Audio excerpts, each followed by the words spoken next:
Alright, well, let's get started. Good afternoon, everybody. My name is Arun Thiraviam, and I am a simulation product specialist with GoEngineer. Thank you for joining me on this webinar where I will briefly talk about how I've utilized the plastics analysis tool to improve part design in SOLIDWORKS. Now, although this is a live webinar, a recording of this will be available on our knowledge base.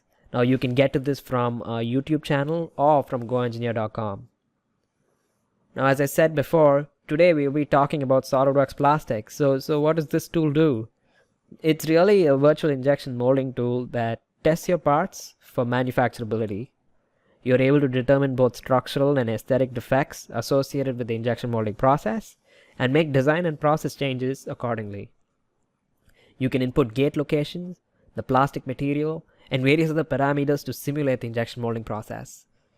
Now, as a case study, I've taken a little drone I've designed with SOLIDWORKS, and I'd like to walk you through some of the changes and improvements I've made based on the feedback from this tool. Now, the first step in this process is to basically, understand the electronics that drive the drone. You can either take an existing design apart or use websites like instructables.com to come up with these pieces. Now, this is an important step as you're trying to package these parts into a flying machine, that looks good and is able to fight the weight of these parts and essentially take off from the ground. The next thing I did was to get CAD models for the major components so you can decide how to package them. Now, you can obviously model these up in SOLIDWORKS or find versions of these parts online. I think the essential thing here is to understand the space occupied by these components. Now, after this, I started sketching out some basic concepts. I used a shark, or at least something that looks like a shark, as an inspiration for the shape of the drone. Now, here I used sketch pictures of these concepts to map the shape on different sketch planes. Now, I also threw in the rotor diameters to help with their positioning, and well, basically to avoid any interferences. Now, this is what the initial concept looks like. You can see that I even got the electronics in there.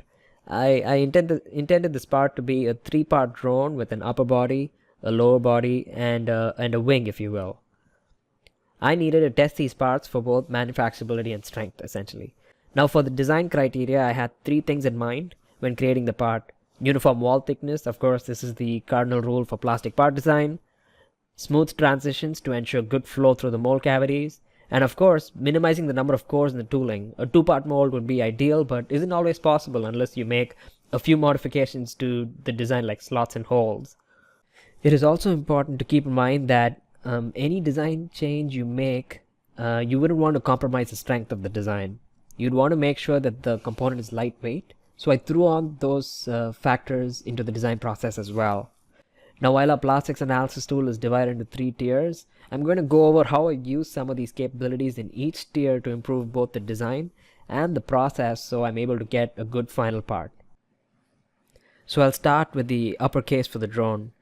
I've added a few features such as bosses and vents to generally help with the assembly process and also airflow through the electronics, let the drone breathe. Now, let's jump into SOLIDWORKS and verify the moldability of this design. Now, here it is, the upper body design for the drone. Now, in order to run a plastics analysis on this, all I need to do is include the solver. I can do that by jumping into the add-ins tab and grabbing the SOLIDWORKS Plastics button. As soon as I grab that, a couple of things happens. The UI updates to have the SOLIDWORKS Plastics tab in the command manager, and the feature manager has a plastics manager. Now, prior to starting a project, it is recommended to create a new configuration because in SOLIDWORKS Plastics, each project is associated with a part configuration. So if you want to run multiple projects, you create multiple configurations. Just going to call this setup. Now, as soon as I've added the configuration, I need to jump into the SOLIDWORKS Plastics Manager to set up the analysis. Like any FEA, the first step to setting up an analysis is to create the mesh. And we have 2 different meshing regimes. I'm going to go with the solid meshing regime. Right-click solid and I'm going to grab the manual button.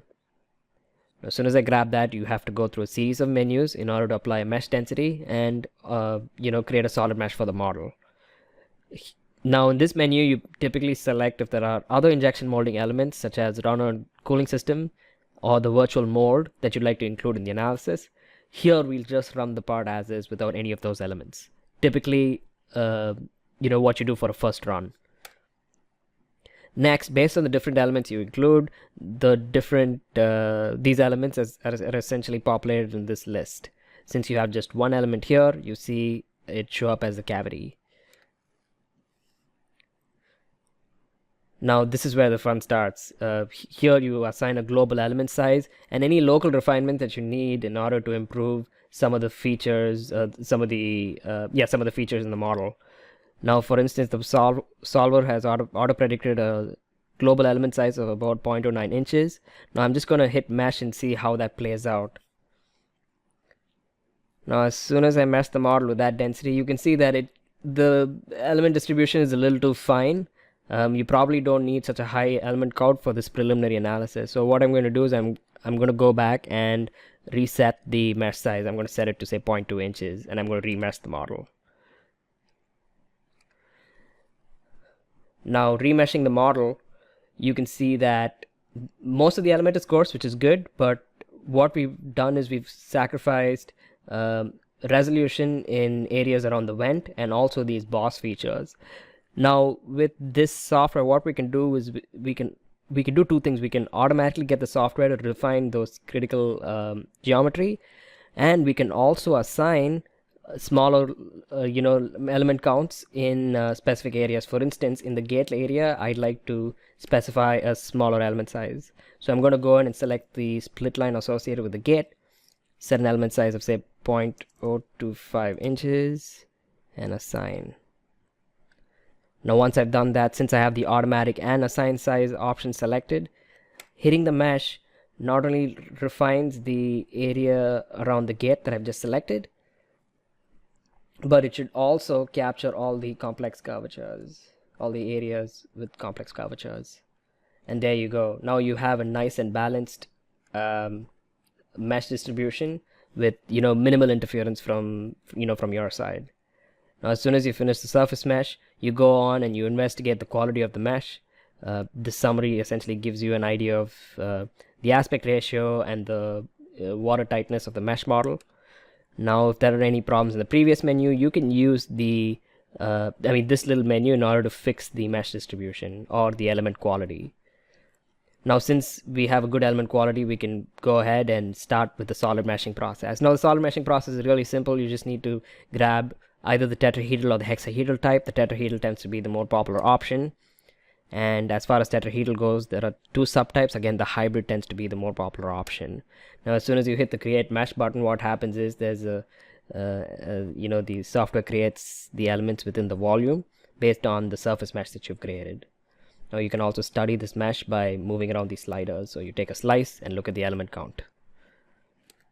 And that's about it. The other two options are just to further investigate the solid mesh, so you can keep hitting next until you hit the green check mark.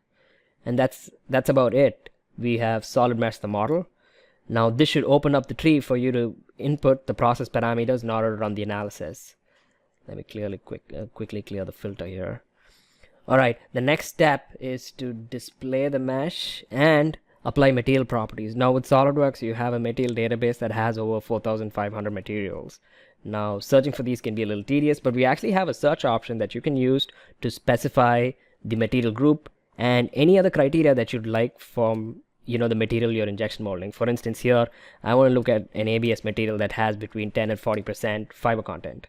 As soon as I do that and hit the find button, here it is, all the manufacturers that have this specification. Now I'm going to grab the Asahi chemical and you can quickly look at the polymer material properties based on the polymer selected. Now you can also customize this material based on your material spec sheet. What is really important is to get the rheology data and the PVT data that's based on a set of equations. But typically you stick to what's in the database. Now once you've applied the material, the next step is to put in the process parameters. Now as far as the injection molding process goes, philosophically we've divided it into 3 stages. You fill the material, you pack the material, and then you eject the component, the injection molded component, to look at shrinkage. Now each of these settings are auto-populated based on the material you select. Now since we're just going to run the fill stage now, let me go in and show you some of the settings. Now within the fill settings, the software auto predicts the fill time based on the volume and the material selected. Now based on this fill time, it tries to calculate the injection pressure required to achieve this fill time. Now you can totally override this and specify a custom fill time based on the cycle time or based on your experience. Now I'm going to leave these at defaults. Now the next step is obviously to assign the gate. Now in order to assign the gate, I'm going to right click the injection location item under boundary conditions. Now as far as the gate goes, you need to somehow select all the elements associated to the gate point. Now what you can do is you can place a pointer, make sure you size it to an amount that sort of covers most of the gate location, and then you hit add location. Now you can see that you've missed out a couple of elements. You can really easily grab the injection location by face option and select all the elements that the injection point has missed. Again, this little cylindrical point is just a preview. You really don't have to pay attention to the actual size. The actual injection starts in this little purple patch here. Now as soon as you're done with the injection location, all you need to do is run the analysis. An extra tip is the clamp force, which is new for 2018. Now typically the clamp forces are calculated in all three directions, but you actually have the ability to specify the parting line so that it calculates the clamp force in the right direction. But since the parting line here is in the ZX plane, I'm going to select the Y direction, and then I'm going to hit the green check mark, so the software reports the clamp force required in the Y direction. Now as soon as I do this, all I need to do is hit run. Now I've already done this analysis, so I'm going to jump into a project or a configuration so that we can quickly take a look at the results. You can see that it's reading in the results. Now once the results have been read in, I can jump into the plastics tab again and study the results essentially. Now double clicking on the flow results gives me access to some of the outputs associated with the fill process. Alright, just going to position this so it's convenient. Of course, the first result you see is the total fill time based on your injection molding settings. Of course, I selected different materials for this shot, so you have a slightly different injection fill time. This is about 2.3 seconds. What's interesting is that going down the list, if I grab the pressure button, it tells me the injection pressure required in order to complete the fill process. And here you can see that it's really close to a 14,000 psi limit. Besides that, some other essential results you can see from the software is flow front central temperature. Now you can use this to study hesitation marks and any sort of aesthetic defects in case you don't have a uniform distribution of the flow front central temperature. Next, natural thing you look at are sink marks. Now based on the boss feature that's under this model, you can see that you get a little sink that's right above the boss feature. That's because the slot isn't deep enough and you have an area where the thickness of the part is slightly greater than the nominal thickness. Now I take this value with a grain of salt. Typically to see the actual sinking, you'll need to run through the entire process. Now this is just the predicted sink mark depth with respect to uniform cooling of the part. So I really wouldn't take this number. What is really important in this stage is to just take a look at where the part has a potential to sink. So we probably need to take this into account while redesigning the part. The next thing I'd like to look at are well lines. Now as soon as you grab the well lines button, you can clearly see well lines around the vent location. This is because these vents are against the flow of the fluid or flow of the plastic. So when the flow front goes across these vents, they meet at these locations and hence form nit lines or well lines. Now as far as the criticality goes, of course, red means bad and blue means good. The red indicates that the well lines meet at an acute angle featuring weaker structures, and the blue line indicates the well lines meet at an obtuse or a 148-degree angle, which are okay, which may not affect the part structurally. Now you can further validate these well line formations by taking a look at the velocity vector plots. To take the velocity vector plots, you have arrows indicating the direction of the flow. Now varying the density of these arrows and the size, you can quickly see that these arrows actually indicate that the flow goes around these vents and meet at the central location and hence forming the well lines. You can also get a general picture of the flowability of the plastic through the part and make changes to the part design to ensure you have a uniform flow through different features. Pretty handy tool. Now, another thing that you can use to quickly visualize the well line formation is just animating the fill time plots. Now I'm just going to grab the isosurface mode and hit play and pause it right at the moment when these flow fronts meet. So you can see this is another way by which you can see the well line formation. Now I'm going to quickly jump back into the presentation, and I'm going to take a look at what kind of changes I've made in the new version and how that affected these results that I'm seeing.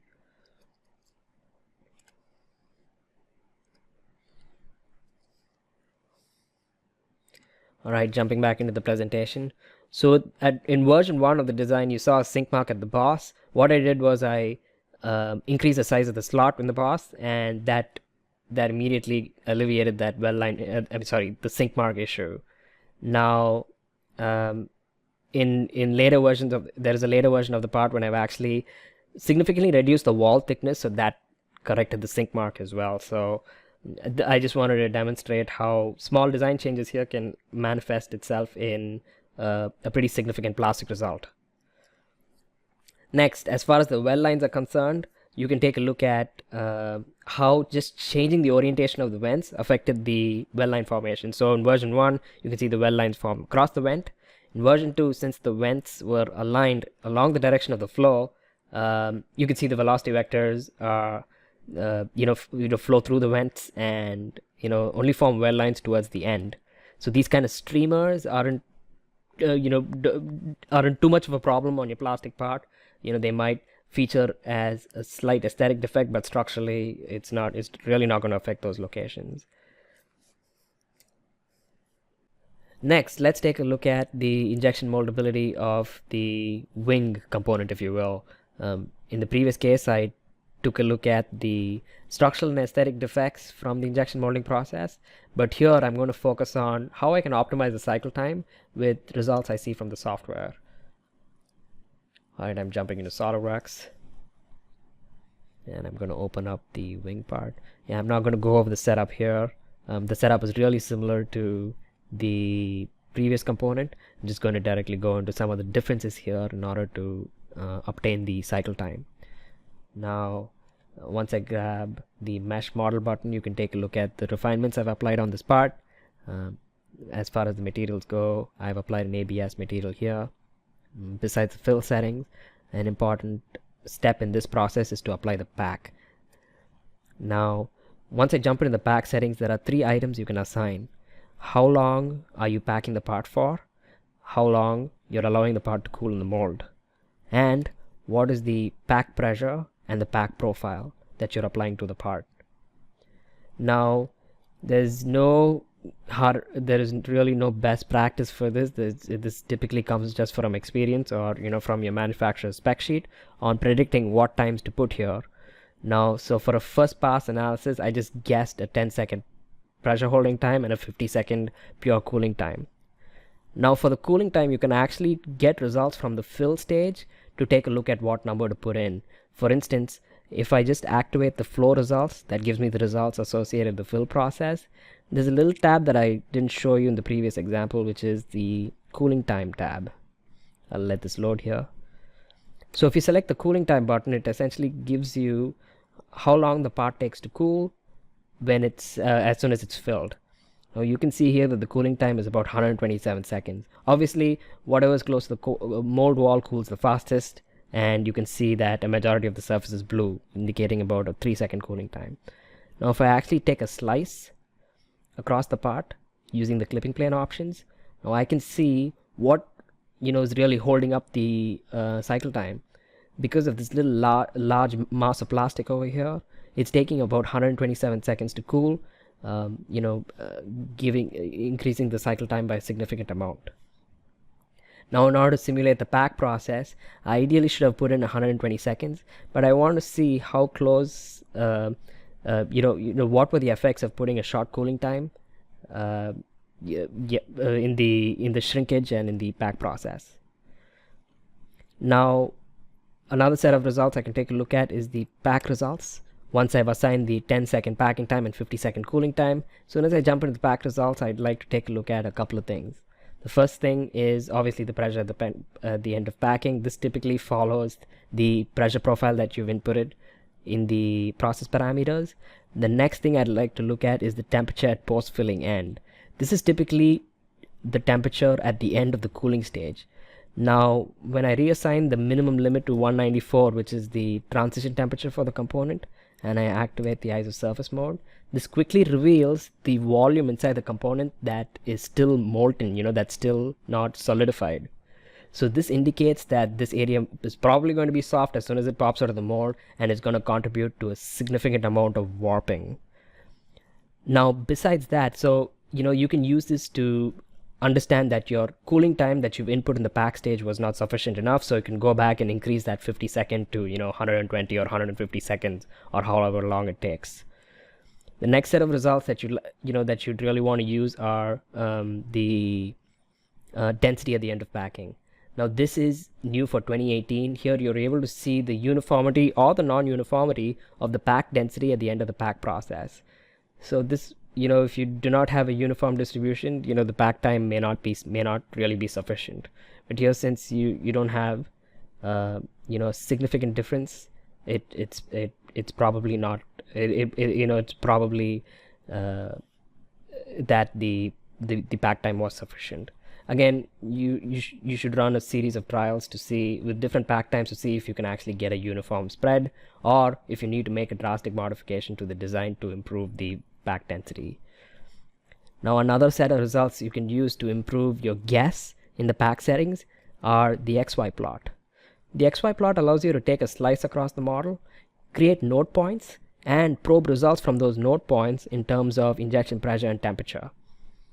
Now, for instance, I have pre-populated a set of node points right at the cross section. Right at the let's see.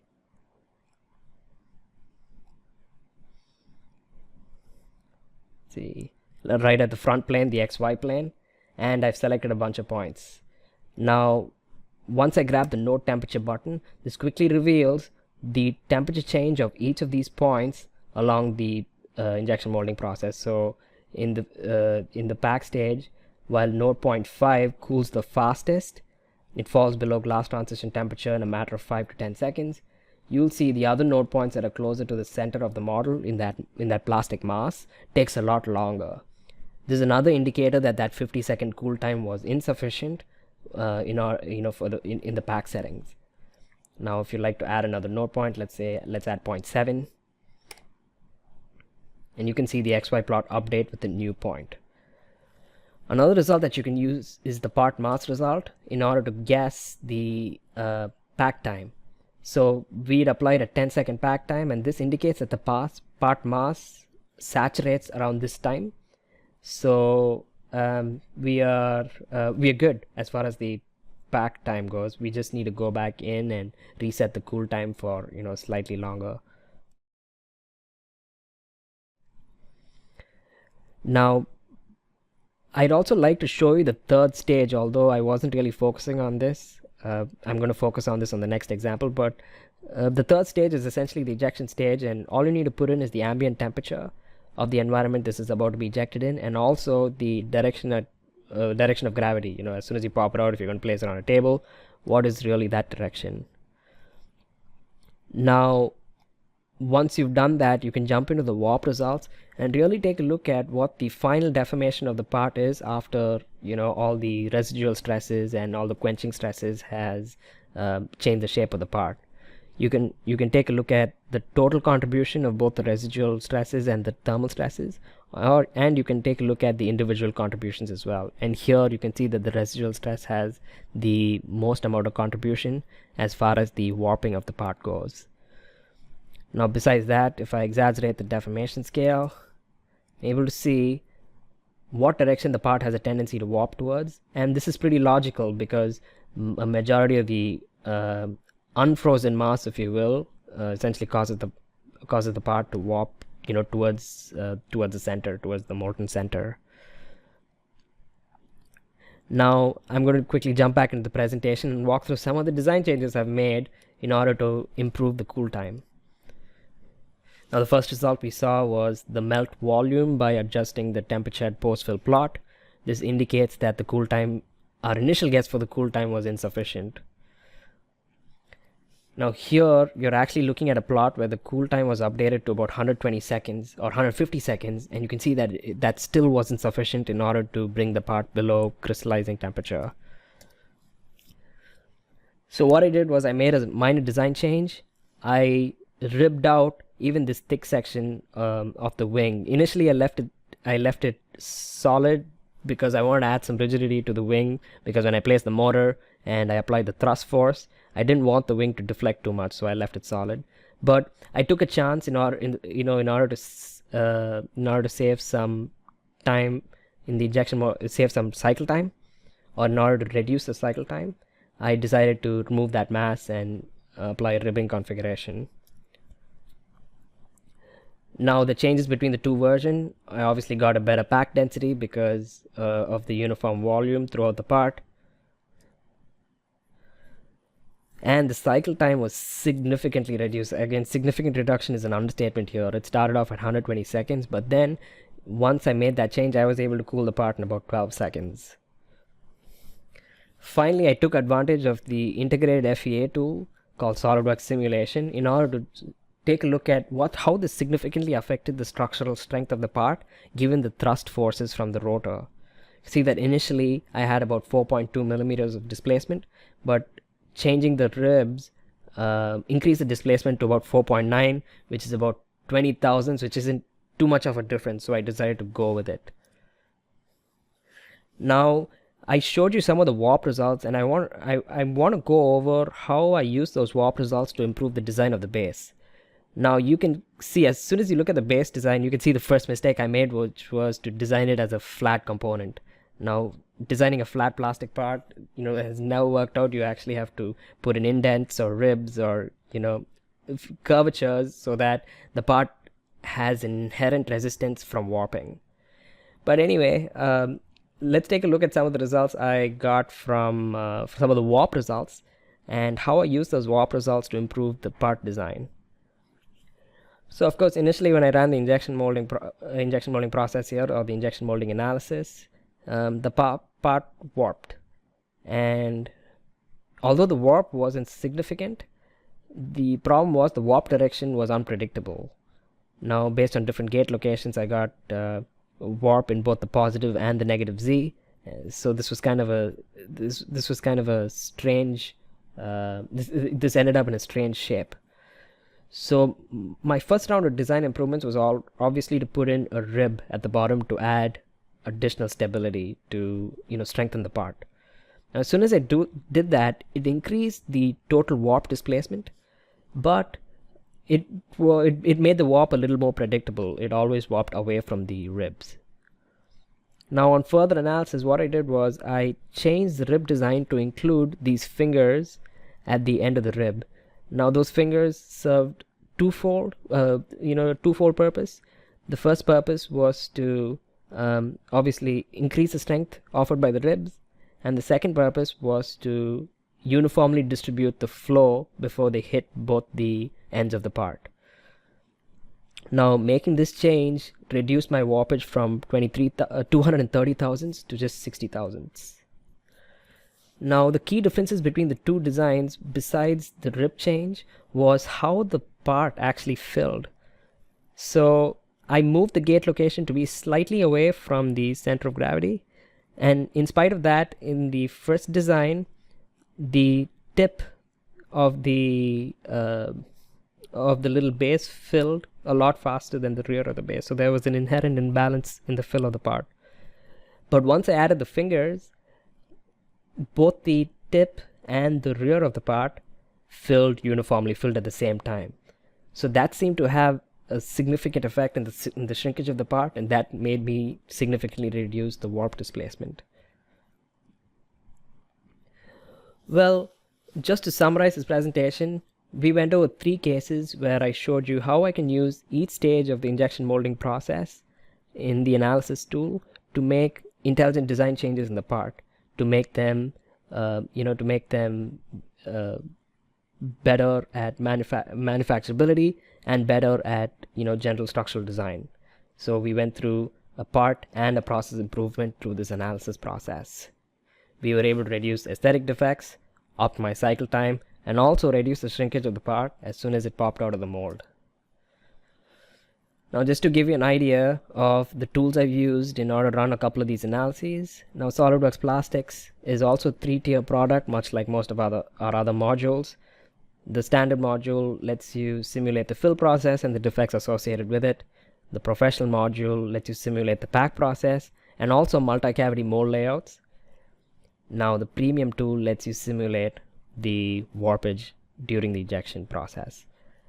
Now, besides warpage, you're also able to put in cooling lines to take a look at how non-uniform temperature distribution typically affects the moldability of the part. Again, thank you for joining me on this webinar. If you have any questions, please write to us and we'd be happy to talk to you about SOLIDWORKS and any of the integrated simulation capabilities.